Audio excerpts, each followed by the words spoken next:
Joining me now is Nick Loris, Vice President of Public Policy for C3 Solutions. Nick, glad to have you with us on this day. Undoubtedly, you saw President Biden in Massachusetts today talking about executive orders, talking about what's next. What do you make of what the administration has planned, and what effect do you think that's going to have on energy markets here in the U.S.?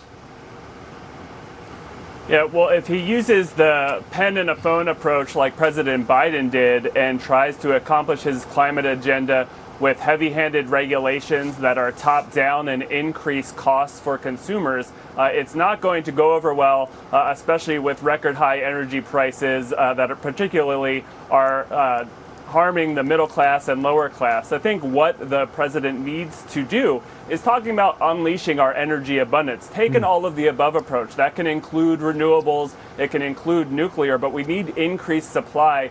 We need all of them, and we need to bring down prices for American families and businesses. You know, Nick, he's not going to do that. I mean, there's just no way he's going to do that. He's made that very clear. In fact, quite the opposite. What we're hearing is we're hearing things like canceling offshore drilling leases or putting export restraints on natural gas. What kind of effect would that have on the prices people are paying right now at the pump, you know, for their utility bills? I mean, are we talking about a situation into the fall if we get those kinds of policies where, like Europe, we start talking about a rationing type situation? Yeah, well, if you think about our energy prices now, and if we're going to choke off investment and we're going to choke off increasing supplies, that's only going to exacerbate the problems we're facing today, not just heading into the fall and the winter, but for years to come. And what these companies need are the regulatory certainty to go out there and invest and create the jobs that are necessary and create the energy supplies that are necessary for these families. And I think it's really unfortunate because now is a time more than ever that we need things like permitting reform that would help all energy sources. And there's opportunities for bipartisan support on some of these regulatory reforms that would allow more investment to come online faster, more transmission line to come online faster. This is what would deliver more energy affordability to families. And regrettably, the administration is not taking that approach. Well, I don't think they're taking that approach because it actually would counteract what they really want to do, which is inflict so much pain that people have no choice but to move to things like EVs. Listen to this. Transportation Secretary Pete Buttigieg, he's facing a lot of criticism for claiming electric vehicles will bring, quote, cost savings to American consumers. Listen to how he put this, Nick.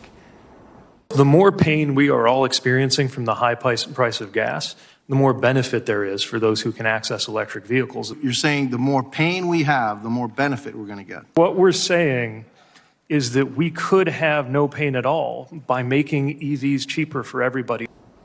See, you see that smile on his face. He knew exactly what he let just slip out. Pain is benefit in their world, Nick. How do you read what Buttigieg said? Yeah, I think that's why people are so disappointed with the administration's energy policy is because they're not willing to pay much for climate action. And when policies restrict supply, that's only going to increase these prices, disproportionately impacting poorer families. And so I'm for making electric vehicles cheaper, for making renewable energy cheaper. And unfortunately, again, what the administration is doing is going to have the unintended consequences of increasing emissions, because if we focus on restricting supplies here, that's only going to be made up by countries whose environmental standards are worse in the United States. So the less we mine in the United States, the less we build in the United States, and the less we produce energy in the United States, that doesn't only cost Americans at the pump and paying in their electricity bills, it's also costing the environment. This is an opportunity for a win-win situation, and the administration is taking the exact wrong approach. Nick, really quickly, I was talking with Jeff about this. I don't think there's enough attention paid to what the winter's going to look like. We're all talking about summertime and cooling down and gas prices. But the game changes in the wintertime when you're talking about Europe and the U.S. trying to heat homes. What do you expect to see if we don't get the kinds of reforms you're talking about?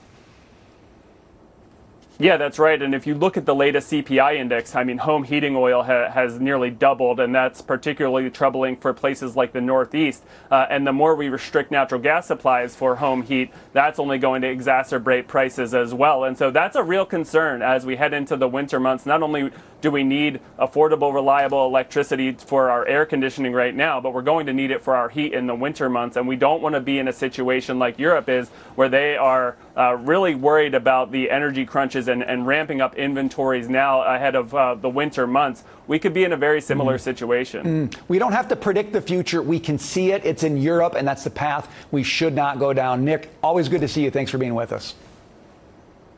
Thank you.